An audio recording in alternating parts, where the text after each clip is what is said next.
Dear students, ये 12th class का topic है और हमने आपके टर्म 1 को ध्यान में रख करके इसको प्रिपेयर किया है।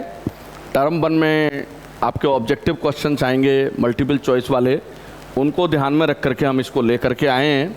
आप एंजॉय करिए। सबसे पहले आपको ये टॉपिक है हमारा एडजॉइंट ऑफ ए मैट्रिक्स। और किसी भी एडजॉइंट को फाइंड करने के लिए आपको पता है मैट्रिक्स तो जो है एक रेक्टेंगुलर अरेंजमेंट होता है, लेकिन अगर आपको किसी मैट्रिक्स का एडजॉइंट निकालना है तो वो 100% स्क्वायर मैट्रिक्स होना चाहिए। अगर मैट्रिक्स रेक्टेंगुलर है 2x3 या 3x4 ऑर्डर का तो उसका एडजॉइंट फाइंड नहीं हो सकता, कोई सवाल ही नहीं। तो हमने पहले छोटे वाले को लिया है 2x2 ऑर्डर वाले को। ये हमारे पास कोई मैट्रिक्स है तो एक शब्द होता है एडजॉइंट ऑफ ए मैट्रिक्स, जैसे हम शॉर्ट में एडजॉइंट, अगर हमें मैट्रिक्स ए का निकालना है तो एडजॉइंट ए से इसको हम डिनोट कर देते हैं। अब इसमें करना क्या होता है, कुछ भी नहीं करना होता। ये जो डायगोनल है इसको हम प्रिंसिपल डायगोनल बोलते हैं। क्या कहते हैं इस डायगोनल को? Principal diagonal. ये जो मैट्रिक्स है मेरे पास में ए बी एक्स वाई, इसके अंदर ये वाला जो डायगोनल है इसका नाम होता है बेटा प्रिंसिपल डायगोनल। दो डायगोनल है इसके अंदर। अब इसका नाम प्रिंसिपल डायगोनल ही क्यों है?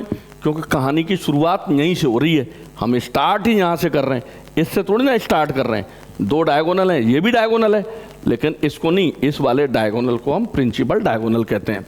तो एडजॉइंट किसी भी मैट्रिक्स का फाइंड करने के लिए क्या करना होता है, इसके प्रिंसिपल डायगोनल के दोनों एलिमेंट्स को आपस में चेंज कर दें, बाई को ऊपर ए को नीचे कर दें, बचे हुए दोनों एलिमेंट्स का साइन चेंज कर दें, तो बस हमारे पास क्या आ जाएगा? एडजॉइंट आ जाएगा। Let us suppose we have 3 4 -1 2, ये हमारे पास मैट्रिक्स है। अब इसका एडजॉइंट बताना है हमें, तो हम लिखेंगे एडजॉइंट पी। देखना आप खेल ही खेल में सीख जाओगे, और जो मैं आज पढ़ा करके आपको दूंगा उससे 100% आपका एक क्वेश्चन सॉल्व हो जाएगा। अब इसको आप 2 ऊपर कर दें, 3 यहाँ ले आए, -4 और 1, बस कहानी खत्म। वापिस देखें, let us suppose b equal to -2 3 1 5 है। तो जो एडजॉइंट बी होगा, एडजॉइंट बी, वो क्या होगा? आपको क्या करना होता है, इन दोनों के आपको ये दोनों इंटरचेंज करने हैं। यहाँ आपको 5 लिखना है, यहाँ -2 करना है, इसको -3 करना है और इसको -1 करना है। ठीक है, इसमें तो कोई दिक्कत नहीं है। वापस फिर समझ लें एक बार। अब मैं लिखूंगा, आप चैंपियन हो चुके हैं, जवाब आपको देना है। 3 7 -7 कर देता हूं, -2 कर देता हूं, 5 कर देता हूं। ये ए है, इसका एडजॉइंट बताइए। एडजॉइंट ऑफ मैट्रिक्स ए क्या होगा? इसको डिनोट करते हैं शॉर्ट में ऐसे ऐसे। क्या होता है बताइए आपको।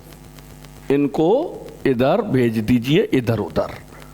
5 3 कर दीजिए, इसको 7, इसको 2। चैंपियन, कोई दिक्कत? अगर हमारे पास में b है, क्या है? 7 -3 0 हो सकता है ना, -4 हो सकता है, कोई दिक्कत नहीं है। तो इसका जो एडजॉइंट होगा b का, वो क्या होगा? जरा आप देख लें, -4 ऊपर, 7 यहाँ, 7 नीचे, और क्या होगा बेटा? इस -3 को 3 कर देंगे, 0 तो 0 ही रहेगा। तो इस तरीके से आप 2x2 ऑर्डर में क्या निकाल सकते हैं? एडजॉइंट। इनको आपस में इंटरचेंज करना है, इनके साइन चेंज करना है। तो ये क्या होगा? क्या आ गया? एडजॉइंट 2x2 ऑर्डर के अंदर। Very simple case. अब हम आगे मूव करते हैं।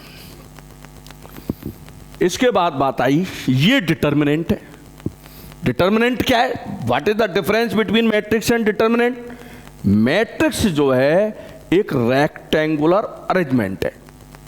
मैट्रिक्स कैसा अरेंजमेंट है? रेक्टेंगुलर। जैसे ये 1 3 2 1 1 5 ये मैट्रिक्स है और आप लोग जानते हो इसका ऑर्डर 2/3 होगा, मतलब हिंदी में आयताकार रेक्टेंगल है ये।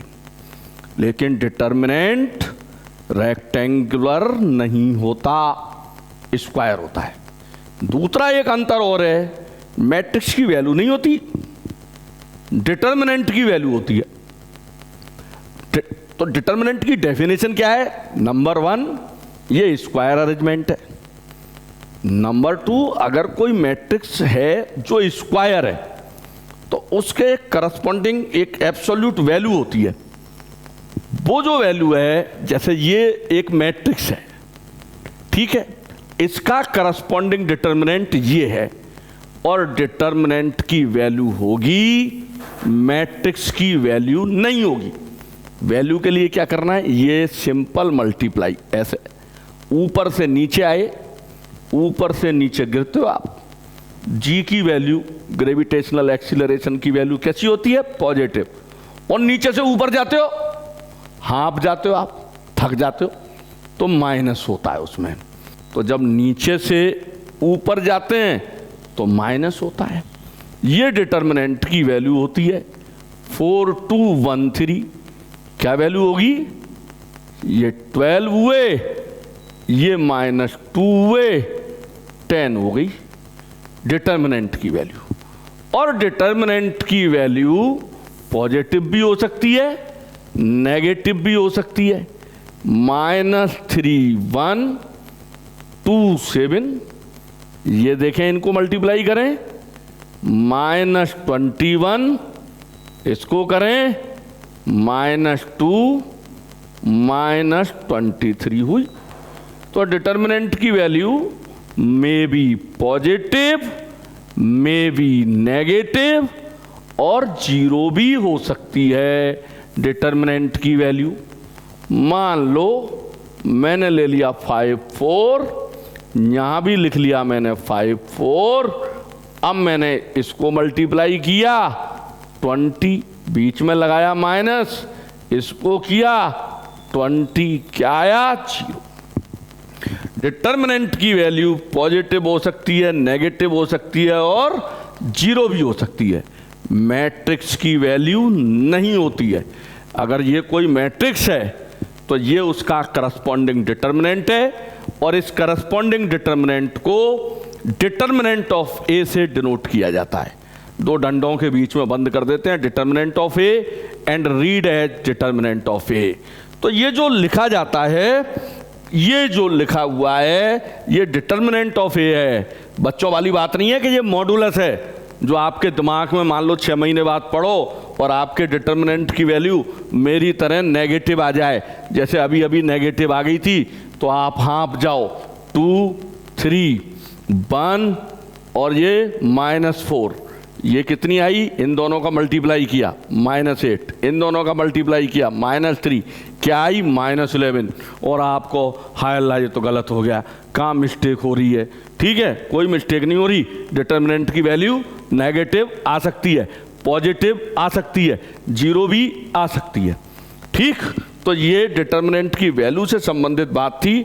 कोई डिटर्मिनेंट, यहाँ 2/2 में ही बात कर रहे हैं हम, 3/3 ऑर्डर की कल परसों चर्चा करेंगे। तो डिटर्मिनेंट ये मैट्रिक्स है, ये उसका करस्पॉन्डिंग डिटर्मिनेंट है।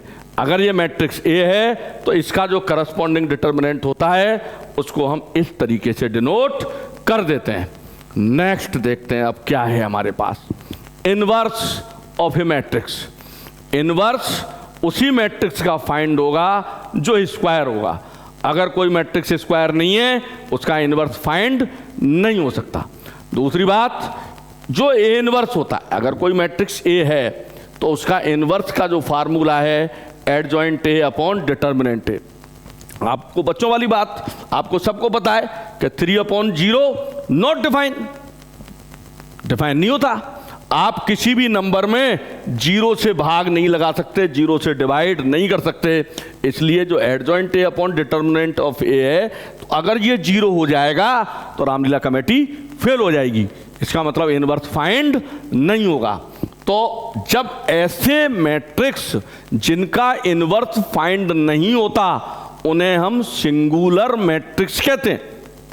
क्या बोलते हैं? Singular matrix. तो if determinant of A equal to 0 then A inverse does not exist. भाई अगर ये 0 है तो आप समथिंग अपॉन 0 क्या है? नॉट डिफाइन है ना। If determinant of A equal to 0 then A inverse does not exist and matrix A is called singular. तो यहां मैंने एक शब्द यूज किया है non singular. Non singular matrix वो होते हैं जिनके करस्पॉन्डिंग डिटर्मिनेंट की वैल्यू 0 नहीं होती है। इसका मतलब अगर ये मैट्रिक्स है और इसके करस्पॉन्डिंग डिटर्मिनेंट की वैल्यू कितनी आएगी? ए वाई माइनस बी एक्स, ये 0 नहीं होना चाहिए। तो अगर कब इनवर्स कब फाइंड कर सकते हैं आप? कंडीशन नंबर 1 मैट्रिक्स स्क्वायर होना चाहिए। कंडीशन नंबर 2 उस मैट्रिक्स के करस्पॉन्डिंग डिटर्मिनेंट की वैल्यू 0 नहीं होनी चाहिए। सर अगर 0 हो गई तो इनवर्स फाइंड नहीं होगा, और ऐसे मैट्रिक्स को हम सिंगुलर मैट्रिक्स कहते हैं। क्या कहते हैं हम? सिंगुलर मैट्रिक्स कहते हैं। तो नॉन सिंगुलर मैट्रिक्स कौन होते हैं? जिनके करस्पॉन्डिंग डिटर्मिनेंट की वैल्यू 0 नहीं होती है। कई बार आपको ऐसे क्वेश्चन दे दिए जाएंगे 3a 0 3a और यहां पर लिख देते हैं हम ये 4 5, ये मैट्रिक्स है, ये वाला मैट्रिक्स है, और वो कह देंगे कि ये सिंगुलर मैट्रिक्स है, ए की वैल्यू बताइए।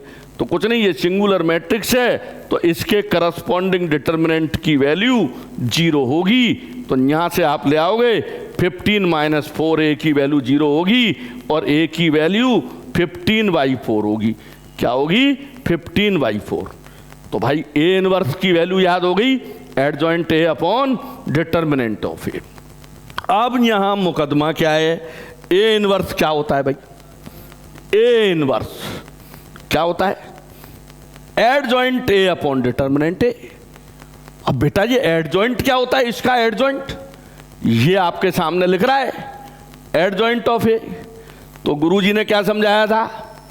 इन दोनों को आपस में चेंज कर दो, बाई लिख दो, ए लिख दो, बचे हुए दोनों का साइन चेंज कर दो, एडजॉइंट आ गया। तो यही हमने लिख दिया है, by a minus b x. तो इस तरीके से आप क्या फाइंड कर सकते हैं? ए इनवर्स फाइंड कर सकते हैं। किसका? 2/2 वाले मैट्रिक्स का। कोशिश करते हैं। Let us suppose we have a matrix 2 1 2 और यहां लिख देते हैं हम 4, राइट। सबसे पहले करस्पॉन्डिंग डिटर्मिनेंट ए की वैल्यू आएगी, वो ये होता है 2 2 1 4, और क्या आया? वो 8 माइनस 2 6 आया।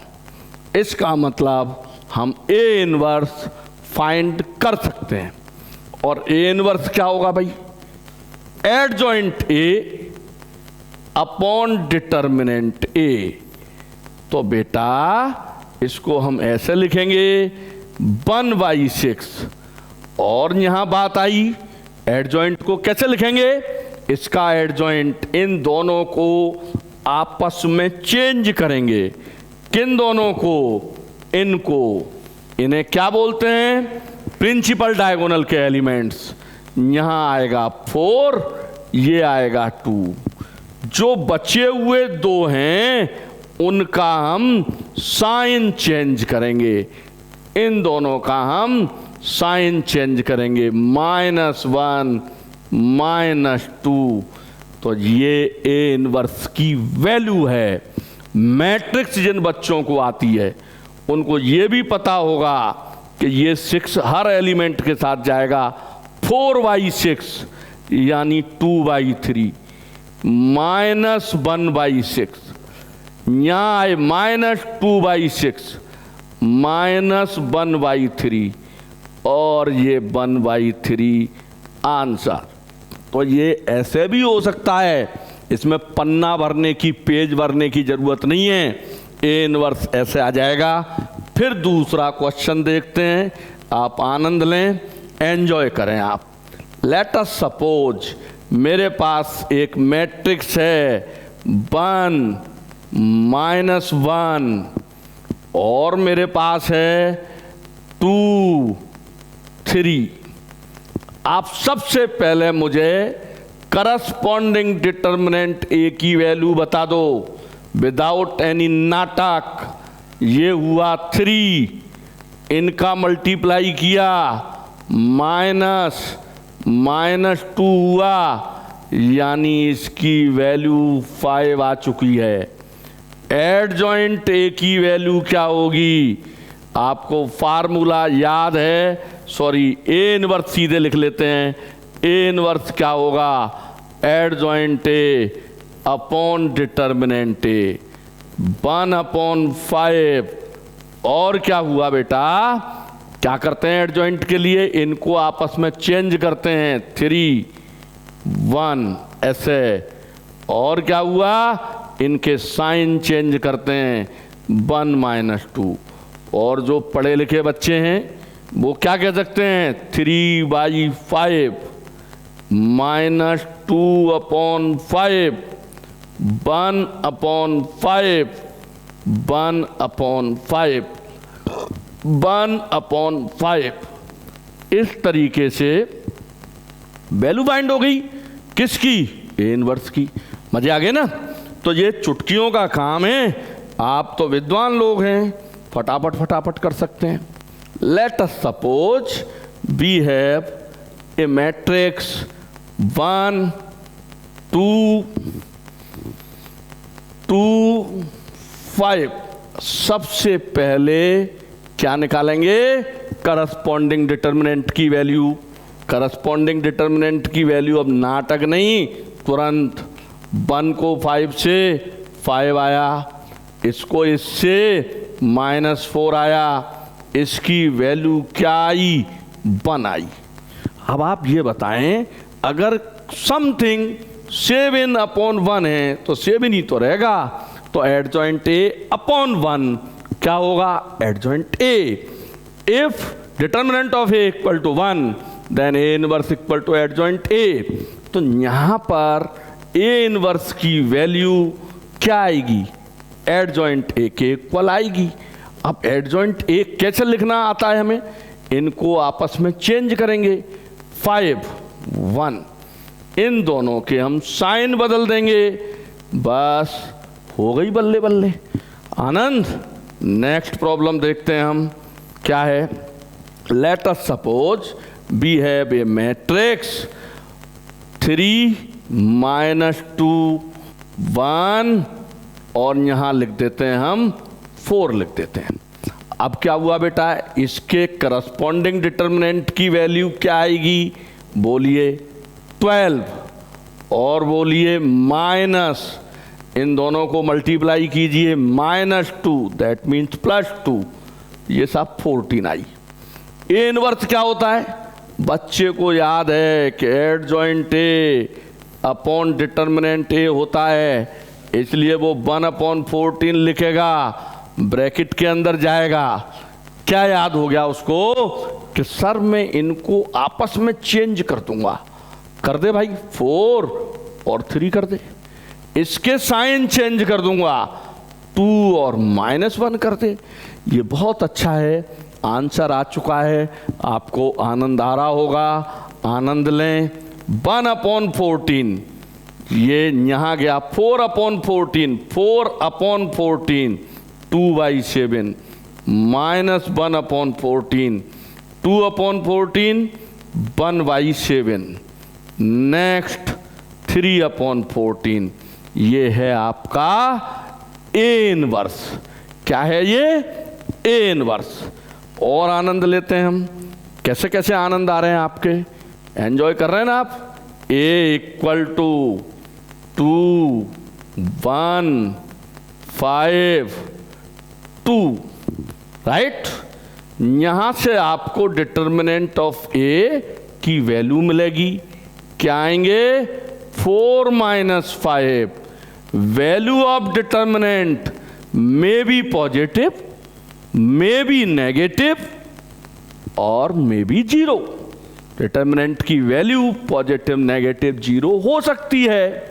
अब आते हैं आप यहां पर एडजॉइंट ऑफ ए पर, वो क्या होगा, इन दोनों को आपस में चेंज करेंगे और बेटा इनके अपन साइन चेंज करेंगे।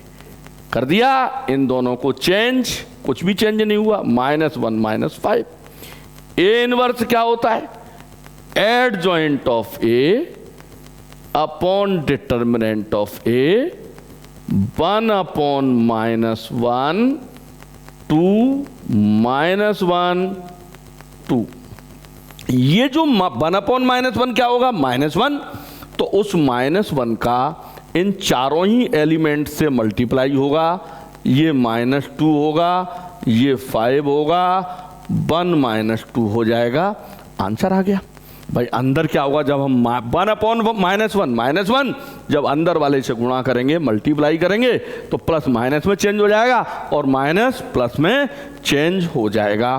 तो उम्मीद है बात आपको समझ में आ रही होगी। ए की वैल्यू बाय द वे मैंने ली 3, यहाँ लिखा मैंने 2, यहाँ लिखा मैंने 4, इस जगह लिखा मैंने 3। करस्पॉन्डिंग डिटर्मिनेंट ए की वैल्यू क्या आएगी, जल्दी से बताएं आप बगैर दिमाग लगाए, 9 आ गई 9। और क्या होता है बताएंगे आप, और कैसे आता है, ये वाले -8 दैट इज इक्वल टू 1। अगर करस्पॉन्डिंग डिटर्मिनेंट की वैल्यू 1 आती है तो आप लोगों को पता है ए इनवर्स जो है एडजॉइंट ए अपॉन डिटर्मिनेंट ए, क्योंकि ये 1 है तो ये केवल एडजॉइंट ए रह जाता है। क्या रह जाएगा, A inverse equal to adjoint of A. ध्यान रखना है ये वाला फार्मूला। अगर ए की वैल्यू डिटर्मिनेंट ऑफ ए 1 है तो ए इनवर्स ये है, और इसका मतलब ए इनवर्स जो है क्या करना है बेटा, आपको इन दोनों के आपस में इधर उधर भेजने, ऊपर नीचे। क्या हुआ, कुछ नहीं हुआ, क्योंकि ये तो सेम थे। इन दोनों के आपने साइन चेंज कर दिए, कहानी खत्म। एक प्रॉब्लम और देख लेते हैं, फिर आप आगे बढ़ते हैं। Let us suppose A equal to 3 -2 1 -4, ये मैंने लिख दिया। अब सबसे पहले मेरे पास आना चाहिए कि भाई डिटर्मिनेंट ऑफ ए क्या होगा।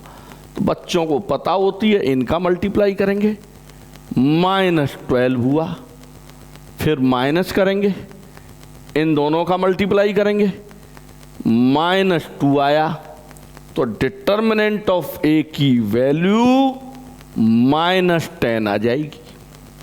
जो ए इनवर्स होता है वो adjoint of A upon determinant of A, 1 upon -10, और एडजॉइंट लिखने में तो मैंने अब आपको चैंपियन बना दिया है। ये -4 यहां पर होगा, 3 यहां चेंज, ये 2 होगा, ये -1 होगा। अब इसके आंसर को कैसे कैसे कहा जा सकता था, 1/10। केवल हम माइनस को ठिकाने लगाएं, 4 1 -2 -3, या फिर हम 10 को भी ठिकाने लगाएं, इसको अंदर भेजें, तो 10 को ठिकाने लगाएंगे तो 4/10, 2/5, 1/10, -1/5, -3/10। अब आप एक लास्ट प्रॉब्लम और इसकी देख लें, बस ये टॉपिक आपका खत्म होता है। A equal to, by the way हमने कहा -2 -3, 1 कहा हमने, और हम 0 भी कह सकते हैं, यहाँ कोई दिक्कत नहीं है किसी तरीके की।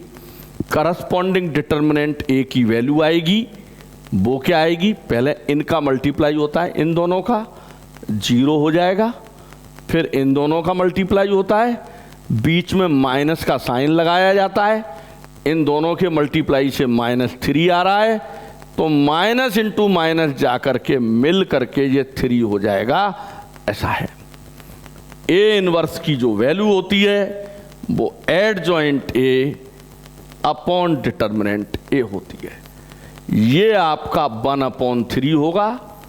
यहां मैंने आपको चैंपियन बना रखा है, इन दोनों को ऊपर, प्रिंसिपल डायगोनल के जो एलिमेंट्स हैं ये ऊपर, ये नीचे, और बेटा इन बचे हुए 2 के साइन चेंज हो जाएंगे।